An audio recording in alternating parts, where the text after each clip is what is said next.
Bismillahirrahmanirrahim. Assalamualaikum warahmatullahi wabarakatuh. Waalaikumsalam warahmatullahi wabarakatuh. Allah wabarakatuh.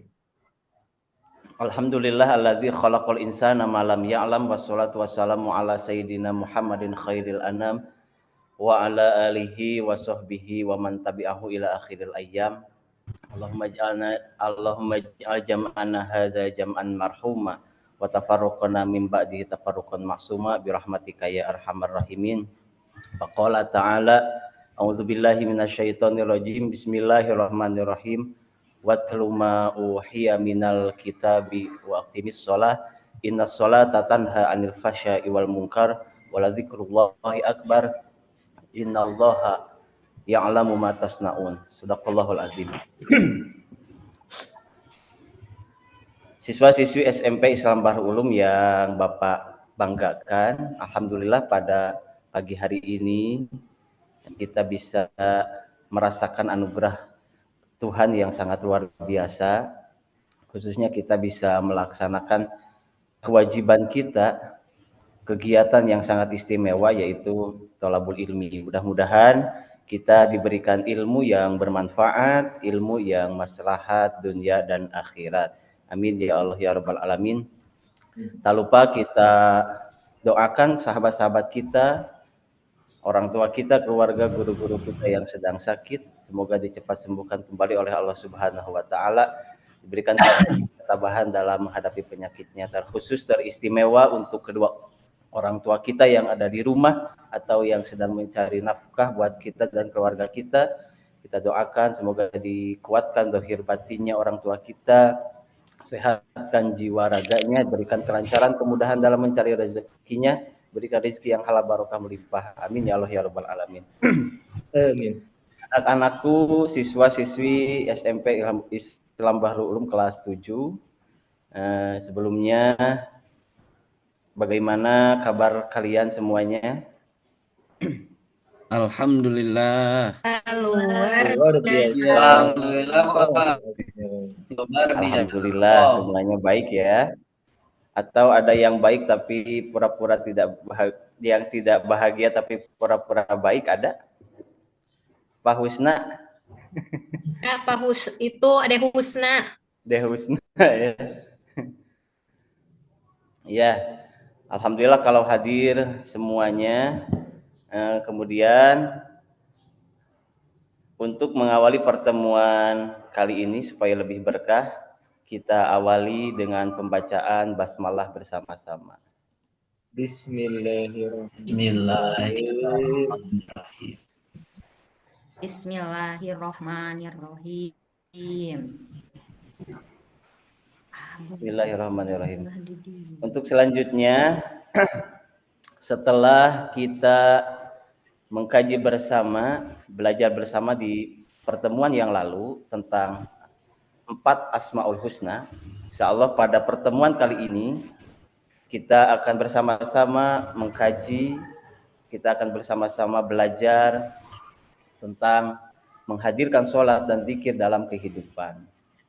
Sebelumnya Bapak akan membacakan dulu tujuan pembelajaran pada bab 3 ini. Yang pertama, kalian dapat menghubungkan hakikat sholat dan zikir dalam mencegah perbuatan keji dan munkar.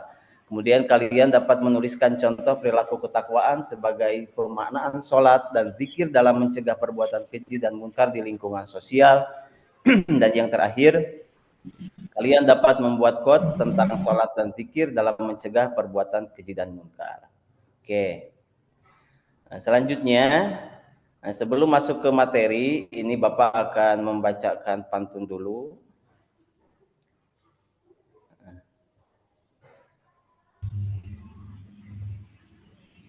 Cari barang lama di gudang. Cari barang lama di gudang. Mengikat pagar dan kawat. Jadikan lebih terang. Sholat 5 waktu jangan terlewat. Nah, mantap. Silahkan Husna Gundar. Ada Husna Gundar, lanjutkan pantun pemantik yang Bapak buat. ke Semeru pergi berkemah. Cakep. Teh jangan pakai gula. Cakep. Banyak-banyaklah hindari Cakep. perbuatan tercela. Ya, terima kasih Husna Gundar sudah membacakan pantunnya. Oke, kita lanjutkan ke materi.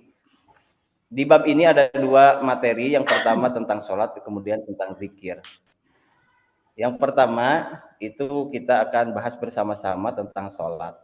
Sholat secara bahasa atau menurut etimologi itu artinya doa atau doa untuk kebaikan. Paham sampai di sini ya? Sholat secara bahasa artinya doa atau doa untuk kebaikan. Oke, lanjut. Sedangkan menurut istilah, sholat itu artinya seluruh perkataan dan perbuatan khusus yang dimulai dengan takbir dan diakhiri dengan salam. Atau istilah syaraknya, aqwalun wa af'alun makhsusatun muftatahatun bitakbir wa muhtatamatun bitaslim. Ini artinya seluruh perkataan dan perbuatan yang khusus ini, yang dimulai dengan takbir dan diakhiri dengan salam. Kemudian dalam pelaksanaan sholat itu terdapat beberapa ketentuan. Ada 3 ketentuan. Yang pertama adalah syarat wajib sholat. Dalam syarat wajib sholat ini bisa diperhatikan oleh kalian. Ada 3 poin penting dalam syarat wajib sholat. Yang pertama adalah beragama Islam. Yang kedua adalah berusia sudah mencapai baligh. Kemudian yang ketiga yaitu berakal. Artinya orang yang tidak beragama Islam, orang muslim yang belum usianya baligh atau orang muslim yang tidak berakal itu tidak mendapatkan kewajiban untuk melaksanakan sholat. Itu ya. Kemudian yang kedua dalam ketentuan pelaksanaan sholat itu ada syarat sah sholat. Dalam syarat sah sholat ini terdapat 4 poin penting yang harus kita ketahui. Yang pertama, sudah masuk waktu sholat. Jadi kalau misalkan saudara Hilmi melaksanakan sholat zuhur di jam 11, sah enggak? Sah enggak? Kalau misalkan Hilmi itu sholat zuhur, sholatnya jam 11, sah enggak? Enggak, Pak. Ya? Iya, enggak, Pak. Belum masuk waktunya. Belum memasuki waktu sholat, Pak. Iya, terima kasih. Kemudian yang kedua, suci badan pakaian tempat sholat. Ketiga, menutup aurat. Bagi laki-laki, ini aurat dalam sholat itu antara pusar dan sampai dengan lutut. Itu jadi Pak Husna kalau mau sholat, itu bisa misalkan pakai kaos oblong sama kolor. Itu pun kalau Husna tidak malu sama Tuhannya gitu ya. Kalau perempuan itu semua badan kecuali wajah dan tangan. Itu kalau di syarah ilmu fikih, di dalam kajian fikih itu dohron dan batinnya. Kalau tangan itu bisa atasnya juga sama bawahnya. Kemudian yang terakhir adalah menghadap ke kiblat. Jadi jangan sembarang menghadap kemana saja kecuali di kejadian-kejadian tertentu seperti di kapal udara atau di kapal laut dan lain sebagainya di kendaraan. Terakhir ketentuan pelaksanaan sholat yaitu tentang rukun sholat. Rukun sholat ini terdapat 17 poin penting yang harus dilaksanakan oleh kita sebagai muslim dalam melaksanakan sholat. Ke-17 ini dari mulai niat sampai pembacaan salam itu harus dilaksanakan secara tertib. Harus dilaksanakan secara tertib. Supaya lebih jelas, kita lanjut saja ke tata cara pelaksanaan sholat. Ini tata cara pelaksanaan sholat yang pertama itu berdiri tegak menghadap kiblat. Kemudian niat ini itu kalau di mazhab Syafi'iyah itu pas ketika takbiratul ihram, ketika membaca takbir sebelum beres takbir itu memasukkan lafal niatnya. Kemudian ini selanjutnya membacakan doa iftitah. Nah ini saya ambil yang paragraf keduanya karena di dalam kajian fikih itu boleh setengahnya paragraf 1 atau paragraf keduanya. Kenapa? Karena di sini terdapat kajian penting kalimat inna sholati wa nusuki wa mahyaya wa mamati lillahi rabbil alamin. Salatku, ibadahku, hidup dan matiku itu teruntuk bagi Tuhan Allah Subhanahu wa taala yang Maha Esa. Kemudian setelah membaca doa iftitah masuk ke rukun salat yang selanjutnya, rukun qauli atau rukun ucapan, yaitu membaca surat Al-Fatihah. Dalam pembacaan surat Al-Fatihah ini terdapat kajian berbagai para ulama fikih boleh membaca Fatihah dengan disertai Bismillahirrahmanirrahim ataupun tidak. Kemudian setelah membaca surat Al-Fatihah boleh membaca surat yang pendek. Ini sesuai dengan kondisinya masing-masing saja. Boleh dengan membaca surat Al-Ikhlas. Membaca surat Al-Ikhlas itu ya surat Qul huwallahu ahad. Terkadang anak-anak sekarang itu suka keliru. Tolong bacakan surat Al-Ikhlas, itu terkadang bacanya nggak tahunya surat Qul hu, sama dengan surat Al-Kafirun tahunya suratnya surat Qul ya Pak Husna. Kemarin ketika dicek tahunya surat Qul hu bukan surat Al-Ikhlas itu ya. Kemudian setelah membaca surat pendek, maju ke rukun sholat yang selanjutnya, yaitu ruku. Di dalam ruku ini sebetulnya tidak ada anjuran untuk membaca, ada bacaan, kan, tetapi di dalam ruku ini kan ada tumaninah. Nah, dianjurkan sunnah yang diajarkan oleh baginda Rasulullah SAW itu membaca Subhana rabbiyal azimi wa bihamdi. Mau 3 kali itu lebih afdol, 1 kali juga tidak apa-apa. Kemudian selanjutnya i'tidal. I'tidal membaca lafaz sami Allahu liman hamidah. Setelah i'tidal sebari tumaninah itu disunatkan membaca Rabbana lakal hamdu mil'us samawati wa mil'ul ardi wa mil'u ma syi'ta min syai'in ba'du, dengan sunat mengangkat kedua tangan. Ini gambarnya bisa dilihat di pinggirnya ya. Setelah itu kemudian sujud. Dalam sujud juga hampir sama dengan ruku. Ini tidak ada bacaan khusus, tapi ada disunahkan oleh baginda Rasul untuk membaca Subhana rabbiyal a'la wa bihamdi sebanyak 3 kali. Kemudian duduk di antara 2 sujud. Nah, itu bacaannya Rabbighfirli warhamni wajburni warfa'ni warzuqni wahdini wa'afini wa'fu anni. Setelah itu sujud yang kedua ini sama bacaannya dengan sujud yang pertama. Setelah itu maju ke tata cara pelaksanaan sholat yang selanjutnya, yaitu tasyahud awal. Di dalam tasyahud awal kita membacakan kalimat at-tahiyatul mubarakatus shalawatut thayyibatu lillah. Assalamualaikum ayyuhan nabi wa rahmatullahi wa barakatuh. Assalamualaikum wa ala ibadillahis sholihin. Asyhadu an la ilaha illallah wa asyhadu anna muhammadar rasulullah.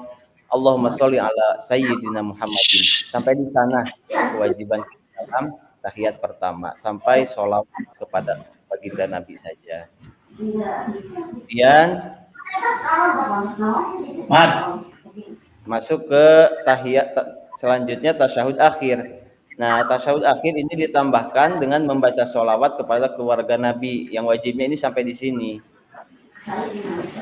Untuk selanjutnya kamar sholat itu hukumnya sunat, tapi lebih bagus itu dibacakan sampai ke doa ya.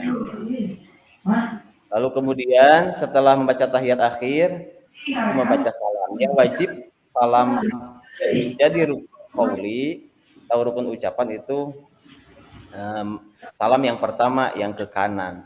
Untuk pembacaannya boleh assalamualaikum, itu kalimat yang minimal bisa dilakukan, bisa dibacakan assalamualaikum, ditambah warahmatullah tidak apa-apa, wabarakatuh itu lebih baik. Gitu. Paham sampai di sana? Barangkali ada yang mau ditanyakan oleh kalian pada kesempatan ini tentang materi sholat? Paham Pak Guru. Ada yang mau ditanyakan? Sekali lagi Bapak tanya, barangkali ada yang belum mengerti kaitan tentang ketentuan pelaksanaan sholat. Kalau lupa Pak gimana? Kalau lupa misalkan enggak ruku langsung sujud, jadi rukunya ketinggalan gimana ya? Oh, ya. Melamun misalkan ya. Iya.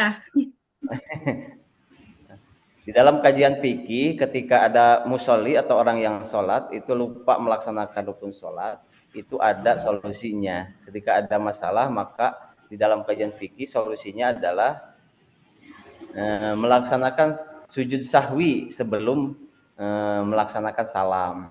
Jadi sebelum salam, duduknya duduk seperti duduk di antara dua sujud. Setelah pembacaan tahiyat akhir, itu sujud dengan membaca doa sujud sahwi, kemudian duduk lagi, sujud lagi, dan terakhir duduk seperti duduk tahiyat akhir, baru salam. Itu terima kasih, pertanyaannya menggelitik dan menarik juga. Makasih, Ada yang mau Pak. ditanyakan Jelas lagi? sekali penjelasannya. Ya, sama-sama. Terima kasih pertanyaannya. Kalau tidak, kita lanjutkan ke lembar kerja peserta didik. Nah, ini Bapak sudah membagi kelompok yang sesuai dengan absensi ya. Kelompok 1 Heni Nur Aida, Heni Nur Hanianto. Kemudian Heri Haryanto, ini bisa dilihat. Kelompok 2 Hernawati, Herni Nur Hasanah, Heru Hairullah. Kelompok 3 Heriani, Hilmi, dan Husna Gundar.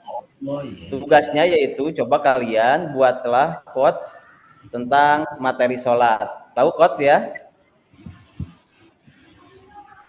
Tahu quotes? Tahu Pak Guru, tahu. Tahu ya? Kata-kata ya, berupa kata-kata. Kata-kata mutiara gitu. Bukan ngata-ngatain ya.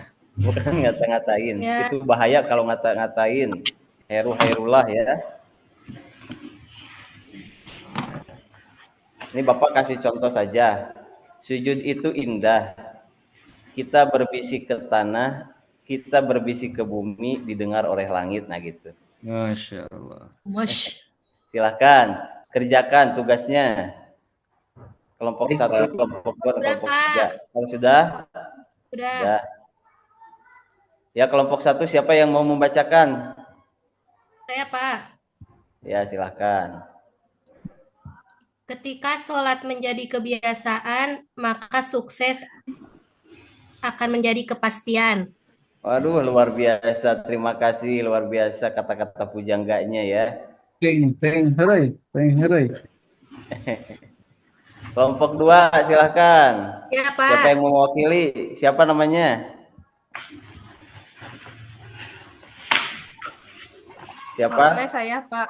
Oh, Bu Hernawati, silakan Hernawati. Ya, Ketika Pak. sujud dilaksanakan dengan ikhlas, maka yakin doa kita akan dilangitkan oleh Allah Subhanahu wa taala. Diijabah oleh Allah Subhanahu wa taala. Oke, luar biasa. Terima kasih kelompok 2 Bu Hernawati yang mewakilinya. Kemudian kelompok 3 barangkali siapa yang mewakilinya? Husna aja, Pak. Husna aja, Pak. Husna Gundar. Iya, Pak. Ya, silakan Husna. Baca Husna. Pak Ilmi. Sama Pak Ilmi aja. Oke, siap. Oke, Jangan pernah melewatkan sholat karena ada Iya. jutaan manusia di alam kubur yang ingin hidup kembali hanya untuk bersujud kepada Allah. Alhamdulillah. Jangan pernah luar melewatkan biasa. sholat. Terima kasih semuanya, baik-baik, bagus-bagus. Nanti di follow up di media sosial ya. Ya. Itu Ya. bisa Bagus dibikin nggak, di Pak? Canva. Iya, bagus-bagus semuanya. Nanti di like sama Bapak di media sosialnya. Oke, alhamdulillah. Pertemuan hari ini telah selesai. Bapak sedikit akan membacakan manfaat menunaikan sholat. Pertama, mendekatkan diri kepada Allah Subhanahu wa taala sebagai bukti rasa syukur kepada Allah Subhanahu wa taala. Yang ketiga, dapat memancing rezeki, dan kemudian yang keempat menjadi obat kesedihan. Selanjutnya melatih kedisiplinan, kemudian mendidik manusia menjadi bersih, memperkokoh rasa persaudaraan antar muslim. Kemudian pelajaran bermaknanya yaitu sholat merupakan amalan ibadah yang paling tinggi nilainya dibandingkan dengan ibadah-ibadah yang lainnya. Kemudian yang kedua, sholat merupakan tiang agama, meninggalkannya berarti merobohkan bangunan keberagaman. Gitu. Oke, untuk pertemuan kali ini Bapak tutup saja dengan bacaan hamdalah. Alhamdulillahirabbil alamin. Terima kasih atas perhatiannya, mudah-mudahan ada manfaat yang semuanya. Selamat beraktivitas kembali untuk melanjutkan pelajaran selanjutnya. Nanti ada Pak Hilmi ya yang atau Bu Heriani yang akan melanjutkan pelajaran setelah Bapak. Ya, terima kasih. Wallahul muwaffiq ila aqwamit thoriq. Wassalamualaikum warahmatullahi wabarakatuh. Waalaikumsalam warahmatullahi wabarakatuh. Terima kasih Pak.